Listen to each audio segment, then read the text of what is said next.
Kung ano yung natutunan nyo at the very first time, yun yung makakasanayan nyo.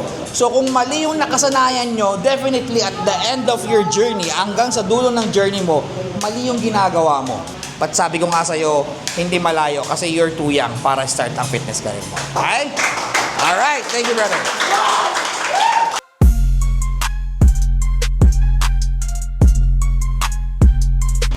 Okay, isang palakpak pa.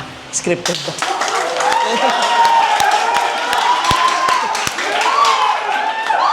Alright, okay. So again, itong physique check natin is 14 years old. So naa-amaze ako sa mga ganito. Kasi ito talaga yung purpose ko eh. To push, to get the attention of those people, especially minor, na pasukin ng fitness kesa kung ano-anong ginagawa ninyo, naglalakwatsa, nag-EML or whatsoever na ginagawa nyo sa buhay. Why not? Pasukin nyo yung fitness. So he is only 14 years old, 2 to 3 months na nag-workout. So kamusta naman yung naging progress ng 2 to 3 months mo?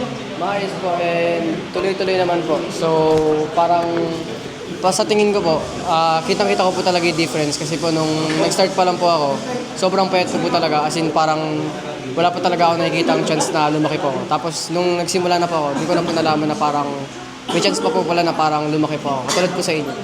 Very good.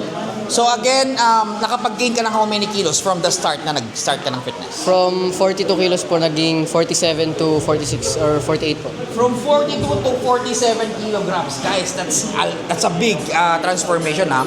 Especially sa katawan niya na he is an ectomorph. Pag sinabing ectomorph, sila yung mga skinny, hirap mag-add ng weight, mag-add ng size, but definitely, adding 5 to 6 kilos, napaka-solid nun. So anong goal mo ngayon sa katawan mo? Ang goal ko lang po is parang maging aesthetic po and definitely po parang lumaki po yung katawan ko. Yung parang katulad din po sa inyo. So gusto niya maging aesthetic look. Define natin what is aesthetic. Pag sinabing aesthetic look kasi, they have, those are the people who has a higher muscle mass, low body fats, V-taper. Pag sinabing V-taper, shoulder to waist ratio. Talikod ka brother. Pag sinabing shoulder to waist ratio, broad yung shoulder, wide yung back, and maliit yung waistline. That's what we call the aesthetic look. Okay? Sige, isang harap na. So, 2 to 3 months na siya nag-workout. That's too early para i-judge ko yung katawan niya. So, what I do really recommend, pag mga gantong mga baguhan pa lang, especially minor, is first things first, bro, wag mo pa rin pababayaan yung pag-aaral mo. Focus pa rin tayo sa pag-aaral, option lang ang pag-workout, pag-gym. Okay? Pangalawa, kamusta ang kain mo? Ilang beses kang kumain sa maghapon? Sa maghapon po, hindi ko lang po sure. Pero ang madami po ang kain ko. Kapag kumakain po ako, lagi ko pong sinishare na mas madami po sa usual na kain. Okay, so until now, tumataas pa rin yung timbang mo. Very good. So even though hindi ka nagtatrack ng macros, nalalaman natin na tumataas yung timbang niya. Ibig sabihin, he is on surplus. So, ibig sabihin, kumakain siya ng sobra-sobra sa pangangailangan ng katawan niya, which is good. Which is yun yung kailangan niyang gawin because he is a skinny guy. So, kailangan talaga niya mag-add ng extra calories to bulk up.